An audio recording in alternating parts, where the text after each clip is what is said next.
how would you counsel someone if they came to you and they say, I'm falling into the sin of looking at pornography on the internet? How would you help them to discern whether they're lost and they're a slave to sin, or whether they're a true Christian who is fallen into sin? They're saved, but they're just struggling with this sin. It's a besetting sin, and this is maybe even a person who's had a recent profession in the Lord, and you're trying to help them discern whether they're saved or lost. In your question, I think is definitive, and that is, are they living in it, or have they fallen into it? You know, I mean, yeah, a Christian, he falls into sin, but he does not live in it. And in the case of a new convert, why, you know, you've got to cut some more slack, admittedly. And but the big question is he fighting it? Is he hating it? Is he concerned about it? And if that's the case, he's a new Christian, and he sees it is sin. He realizes he's doing that. He's open. He wants to be free of it. Well, then, you know, you remind him of the glorious gospel.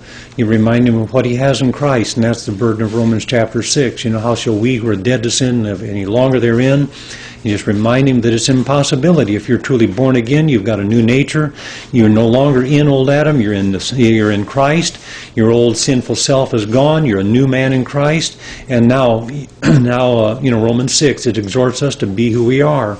It exhorts us to knowing these things, and we lay aside the old man and put on the new man, and just realize that to entertain sin is hypocritical. It doesn't fit us. It doesn't work for us anymore. It's never going to satisfy. And so acknowledging those things in Romans chapter 6, becoming who we are. Another thing is, it's like in Romans chapter 8, if ye through the Spirit do mortify the deeds of the flesh, you'll live. If ye through the Spirit. And so, you know, we can't do it on our own, and just plow yourself into God. Be filled with the Spirit. You know, when the tide is high, you don't get caught on the rocks. And so, you know, be filled with the Spirit, walk with God, saturate yourself with the Lord, and just throw yourself into His work and His business, advancing your kingdom, and these things indirectly then will fall off. A lot of the way of victory over sin is indirect. It's indirect. You don't address it directly so much, but you just are taken up with the things of God and with His glory. If you through the Spirit do mortify. Sometimes, you know, it does, though, address sin, address us that way. You know, Peter says, lay it aside, put it off. These are New Testament terms. And so you do have to get rough, get ugly, get mean, get desperate. You know, I think a lot of times failure to have victory over sin is just really a lack of desperation, a lack of sincerity.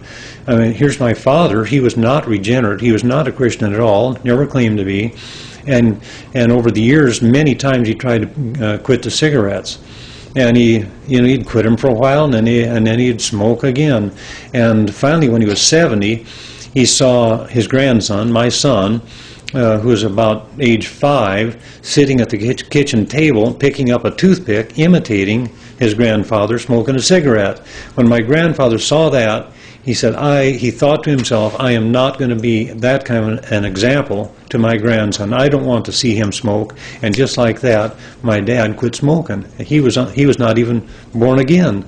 And so, you know, it's kind of pitiful for somebody who claims to be a Christian to keep on dabbling like that. He's just not desperate enough.